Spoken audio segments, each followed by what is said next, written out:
Namaskar and welcome to this special presentation. I'm Shubhendu Ghosh. Now, ensuring a secured future is central to any financial planning, and that's where pensions become important. Pensions give us financial security, stability at a time when our regular income stops coming to us. Now, the importance of pensions can also be gauged from the fact that life expectancy of people in India and also abroad is increasing, and therefore pensions are becoming all the more important. Government of India, in order to provide the social security to citizens, introduced the National Pension System (NPS) in the year 2004. And today in this special presentation, we'll talk about different aspects of NPS and also the larger context of pensions in India. Allow me to introduce two special guests who are joining us to take this conversation forward. Joining me is Supratim Bandyopadhyay, Chairperson, PFRDA. It's a regulatory body, Pension Fund Regulatory and Development Authority, that regulates NPS. So warm welcome, sir, to the program. And also joining me is another special guest, Bahroz Kamdeen, a tax expert, also partner with Deloitte, Haskins and Sells. Welcome, ma'am, to this special conversation. Mr. Bandyopadhyay, if I can begin with you. Pensions promise a secure future. But if you look at the percentage of coverage in the country, 12 to 14% of the working population in India is covered under different pension schemes. That's an abysmally low number. How do you look at the situation? Mr. Ghosh, you are absolutely correct. The number of people covered under pension is pretty low comparing the number of people who really need pension. The reason could be is that now pension is limited to only organized sector, people who are working with private sector, public sector, even government also. But beyond that, people who are in the unorganized sector and who constitute a large number or large part of the labor force, they are to a great extent is out of the ambit of any kind of pension scheme.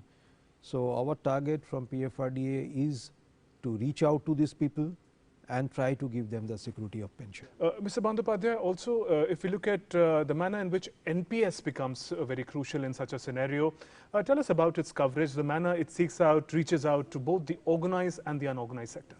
Yes, that is a very important question, Mr. Ghosh, because as I said that a large part of the organized sector is still covered, but the unorganized sector is not at all covered in any kind of pension system. So, the target of PFRDA is not only to reach out to other parts of the organized sector, but to cover the unorganized sector also in a much bigger way. And apart from NPS, what is there in our kitty is a product called Atal Pension Yojana. It is specifically targeted towards the unorganized sector and within the age group of 18 to 40. We started in 2015 distributing this product. And today I am very happy to say that we are very close to 3 crore people coming under the fold of Atal Pension Yojana. This year itself we added about 66 lakh new customer under Atal Pension Yojana. Apart from this, in NPS also we started with central government, went to state government and then opened it up to corporates and to individual retail customers. And individuals and corporates taken together, we have about 2.6 million people who are there with us. So far as central and state government is there, we have about little over 71-72 lakh customers with us. So, all taken together, we are little over 4 crore total customers under NPS and APY as on date. Right. And taking the conversation forward, Bahroz Kamdeen, if I can also bring you into the conversation, ma'am. Now, today there is a diversity of financial tools available, pension schemes available. What makes NPS special? There are diverse tools which are available and NPS is one of them. So, we need to look at all of the tools which are available, all of the investment securities. So, you can have your own private pension funds, you have your own PF, you have EPFOs, you have PPF, and you have your insurance policies, mutual funds and NPS. Now, if you look at all of them together and see what is more advantageous, one, NPS surely gets in better because it's an account which stays with you. It is not something that is there with the employer. And secondly, anyone who's not in employment can also do it. It is not restricted that you have to be in employment of central government or state governments or public sector undertakings to be eligible to invest in NPS. It is available to general public. So that is very important. Secondly, the account stays with you. It's not something that once you change employment and you lose your pension, it continues with you throughout your life. And the third thing is the tax benefits. NPS has an advantage because you get exclusive 50,000 additional tax benefit by investing in NPS. So that's the third advantage that you're getting by putting into NPS accounts. And of course, the returns, which Mr. Bandyopadhyay will speak in ahead, but the returns which the NPS is giving and the security, you can invest in government securities. I mean, that is one thing which is very important. By investing in government security, you're still getting a return of 10%. And that's very safe as compared to other products where my return is, my investment may be safe, but my return is around 7%. So you need to balance the risk and the return and also see the advantages from tax and cost. Right. Mr. Bandyopadhyay, financial planning is easy when you know how. So if you could begin with the simple steps for those who are unfamiliar with NPS. We know for government, for state government, for central government employees, NPS is a compulsory component, but it's also open for general public to become a subscriber of NPS. How does one begin? What is the starting point for anyone who wants to, who's not part of government service, but still wants an NPS account? Where does one begin? The first thing that a person has to look into is that you start early, you don't delay, because normally we see that pension related decisions are normally reserved for the later part of your working life, which is maybe later part of 40s or early 50s people start planning. And when they ultimately retire, normally the retirement age here is 60 years. By the time they generate only a very small minuscule kind of a corpus, and which really cannot sustain them. Madam has already told that the longevity has increased. I just want to give you a feeling about it. Today in India, a person who has reached 60 years is supposed to on an average live for another 18 years, and that is a long period of time. So if you do not have enough corpus, there is always a chance that you will outlive the corpus and thereafter there will be no financial support.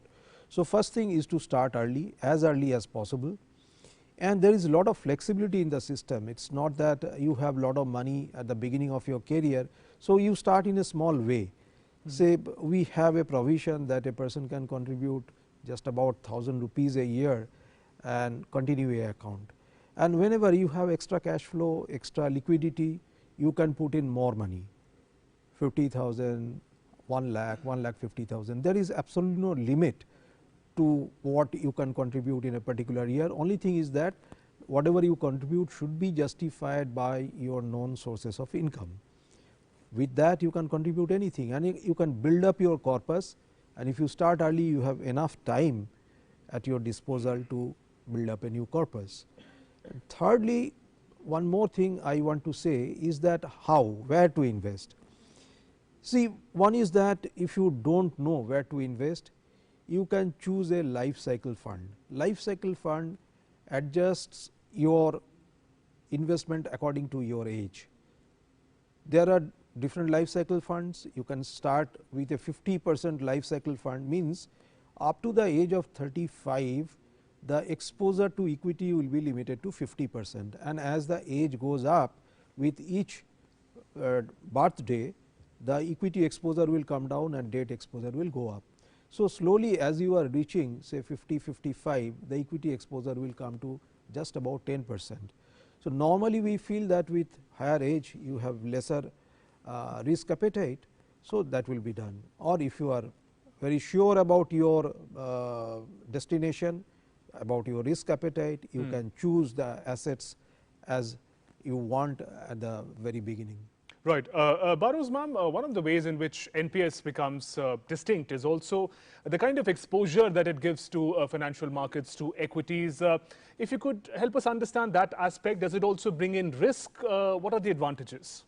The most biggest advantage is it allows you to manage your funds.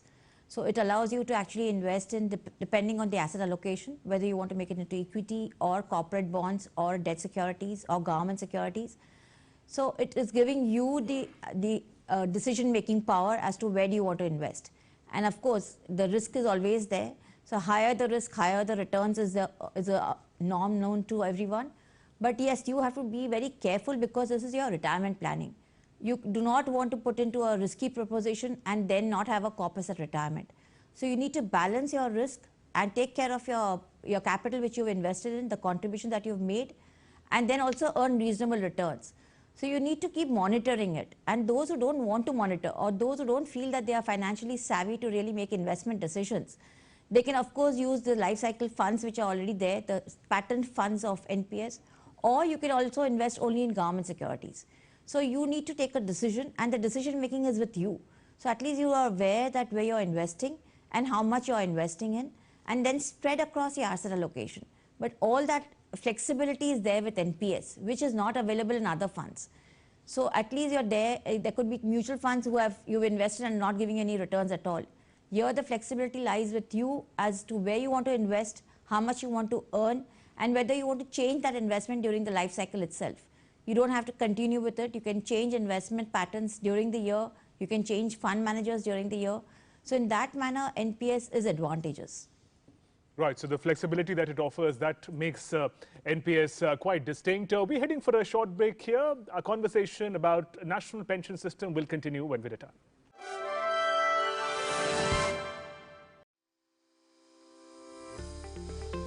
Secure your pension after retirement by joining NPS.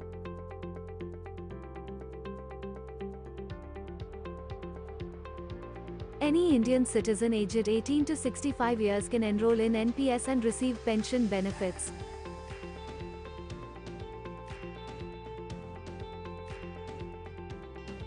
By contributing in NPS, a person can get exclusive tax deduction benefit of 50,000 rupees under Section 80 CCD 1B, over and above the deduction benefit of 1.5 lakh rupees under Section 80C of the Income Tax Act, 1961.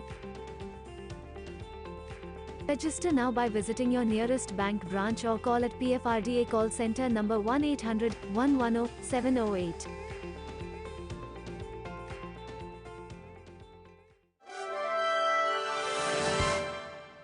Welcome back to this special presentation. We are talking about national pension system, and the chairman of PFRDA, Supratim Bandyopadhyay, continues to be with us. Sir, if we take the conversation forward, this scheme was launched in 2004. Since then, how has been the performance, considering that it's linked to the market as well? And what is the manner in which PFRDA regulates the operations of NPS? Yes, actually, everybody would like to know the kind of returns, the kind of performance that we have given during this period.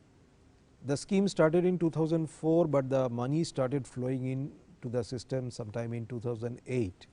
So we have a track record of almost close to 13 years now, and I am very happy to tell you that central government scheme, means which contains central government subscriber and central autonomous body subscribers, over these 12-13 years has given a compounded annual growth rate of 10%, having 15% equity in the overall exposure. And so far as state government schemes are concerned, which started maybe 1 year later, there also our track record says it is little over 9.90% compounded annual growth. So if you look at it, I believe taking an exposure of only 15% and equity, and with so much of volatility in the market, our fund managers have done a very, very decent job. And Barrows ma'am, if I can come to you, particularly to understand the role of fund managers. People put their hard-earned money into a fund with responsibility with somebody else. What is the role of fund managers, especially in the case of NPS? What do they do and how do we see their performance? So depending on the asset allocation which has been chosen by the investor, the fund manager will make investments in it, and depending on what the returns are being given, the return on the NPS is, then you have the net asset value determined for the units that you've purchased. So if you put in more into equity, it is an aggressive fund, and therefore returns are linked to the market. Depending on what you invest in corporate debt, you can invest up to 35% or higher than 35%. The returns will come based on your corporate debt investments that are done. And fund managers are doing those investments. So you can actually track your investments on a daily basis, and you can also see what the returns that fund manager is giving and what returns other fund managers are giving. So there's a lot of transparency. They have got 4 to 5 fund managers which are there, and you can compare the returns which each of the fund managers are providing, and then accordingly you can choose your fund manager. So it is very essential to see that you can track your investments, what is being done, and you can change the fund manager if the returns are not good. You can change asset allocation. So you can go from corporate debt to government securities, or you can go from equity to corporate debt, or from corporate debt to equity. We've seen markets rise so much now in the whole of the lockdown. The one good thing which really happened was our markets zoomed. And anyone who has put in money 1 year back would have really made a huge profit in the capital market. So depending on how you want to make investments and how financially savvy are you in taking technical decisions. If you're someone who doesn't understand the markets and don't want to take decisions, then you should go by the pattern which has been set by NPS and go by those life cycle funds. Or you can go into government securities. See, you have to balance both. You have to know what is your technical competence. You have to know what is the returns that you want, and you also have to know what the risk involved are. So, of course, there's a lot of risk involved because you're putting in equity and corporate debts. Right. So there is a risk element involved, and therefore your returns are higher. You have to understand all of that and then make investments. And if you don't understand that, then you make investments in government securities, which is quite safe. Right. Mr. Bandyopadhyay, one of the reasons people often shy away from financial planning is for the complexity involved in it. If we talk about how simple NPS is, from the enrollment, if it can be done online, to monitoring the manner in which one's investment is growing, all that can be monitored through a mobile app, I understand. If you can tell us a little about that. Yes, we already have a mobile app which is available both under iOS and Android. You download it, and I believe a lot of people today, even in rural areas also, they are using smartphones. They can download it, check the provisions of NPS. They can enter the scheme through eNPS. There is an online process, so they don't have to come to the bank branch or any other points of presence to start their account. They can sit at the comfort of their home and they can do it. So these are lot of advantages, and through your mobile app thereafter you can monitor the performance of the fund, and if you wish you can further contribute in the scheme. We recently started a scheme, a direct remittance, where from October 1st or October 1st we started that scheme, and I am very happy to tell you that there, if you put your money by 9:30 in the morning, you get the same day value which was not there, otherwise it was taking 2 more days. But similarly, like mutual funds, if you put your money, invest your money within a certain cut of time, you get the same day value, same day NAV. So here also we have started it, and more than 150, 160 crore of amount we have collected through that direct remittance system. So all these benefits are being given to the customers or would be customers. And how is the popularity of NPS amongst customers, subscribers increase? What is the penetration that you've seen, especially in smaller towns and cities? Actually, we have some data. If you look at the data points, I believe more than 40–45% of our customers come from not from metros or not from state capitals, but from other areas. So I believe people coming from that area, they also have seen the importance of NPS, the kind of tax benefit, the kinds of returns that they are getting, and they are also slowly joining into the scheme. And we'll continue our conversation on national pension system. We're heading for a short break. We'll be right back.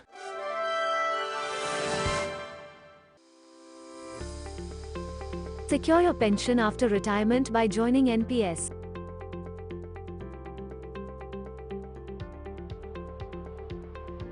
Any Indian citizen aged 18 to 65 years can enroll in NPS and receive pension benefits.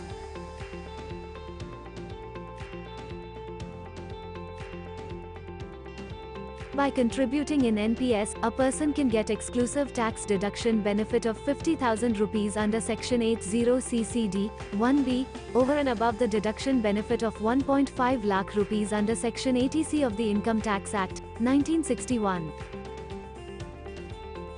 Register now by visiting your nearest bank branch or call at PFRDA call center number 1-800-110-708.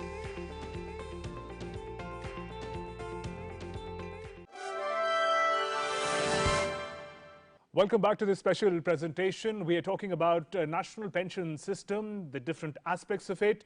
Let's connect with our tax expert, Bharos Kamdin.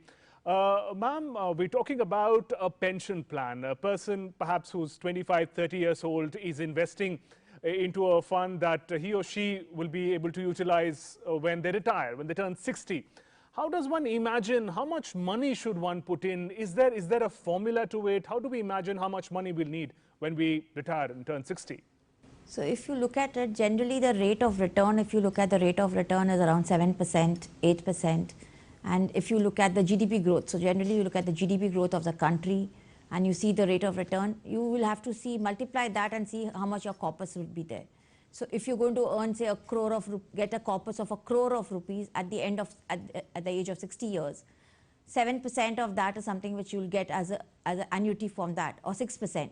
Not more than 6% would be the annuity. So then you have to see 6% of 1 crore is what you will earn as your annual income. Is that sufficient for you to maintain it? If it's not sufficient, then you surely need a much more bigger corpus at the age of 60. And therefore, you need to start contributing early in life so that you have a number of years to contribute and reasonable amounts to contribute, so that you can build a good corpus to give you a return which will be around 6%, 7%. Annuity returns presently ranges from 5 to 6%, and you take that and you multiply and find your corpus. Right. But that is how you'll have to look, and then of course you have to look at your inflation rates also. Right. Mr. Bandyopadhyay, if I can bring a question to you about the life cycle of the pension fund. We start at a young age. By the time we're 60, we're eligible to receive the pension. If you could tell us, how does it work? When one turns 60, what is the withdrawal procedure? What part of the fund can one get lump sum? What part into an annuity? See, what we have enabled in the system is that post retirement, a person can take as high as 60% of the total corpus as a one time lump sum, and that entire 60% is tax free, and the balance 40% has to be compulsorily annuitized. Why compulsory annuitization? Is that the system is created to give a regular income to that person. So, unless this annuitization is there, people will not get a regular income. If you get entire 100% back at one lump sum, how the money will be utilized, it is difficult to say. So, this 40% is given back as an annuity, and as madam has already said, there are many annuity choices, about 7 to 8 annuity choices. We have 12 annuity service providers which are empaneled with us.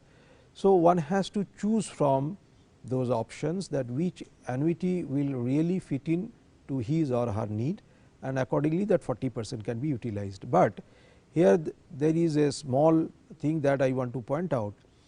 60% is the maximum withdrawal that you can do. That means that if you wish to get a higher amount of annuity, you can say take out only 30% as a lump sum and balance 70% you can annuitize. So, to that extent your regular income as in the form of annuity also will increase.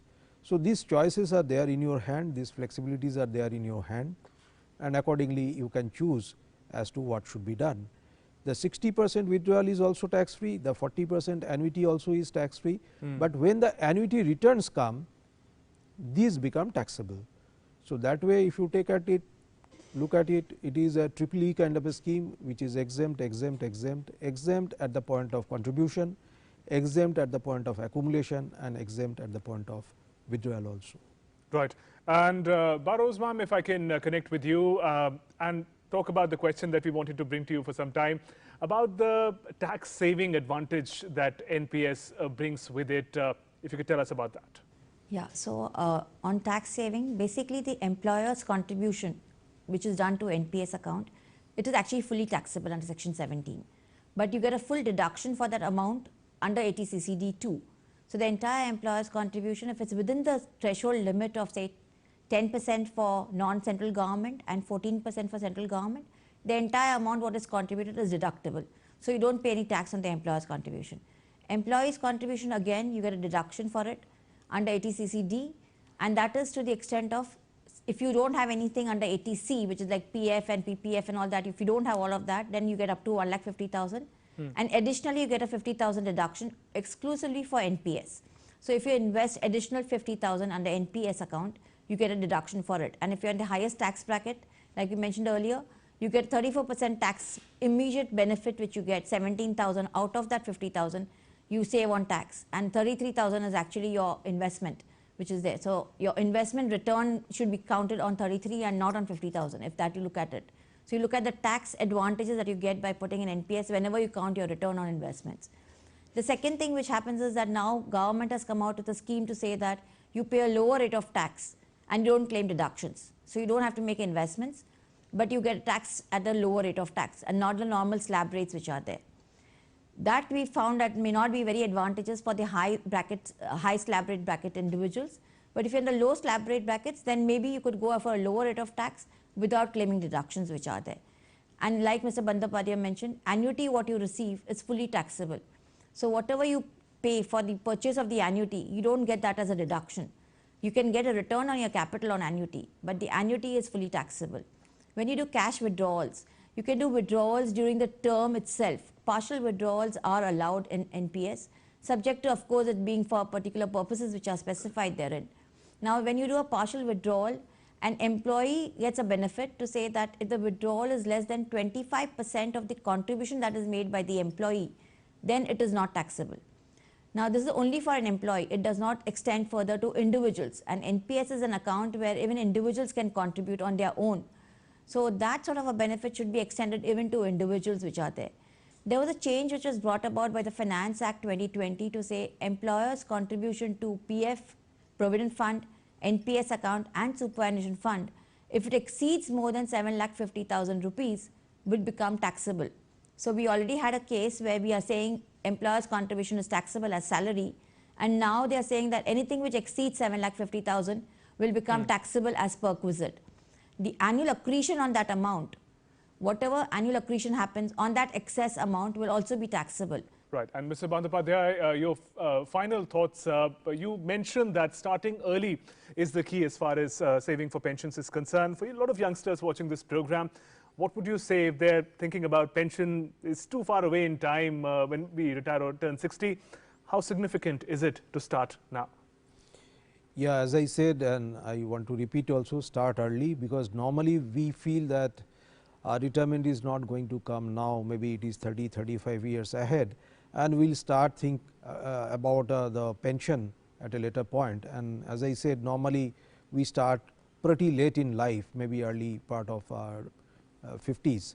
So by the time you have very little time left, so that is why you start early, contribute judiciously and try to make a corpus which will definitely support your lifestyle.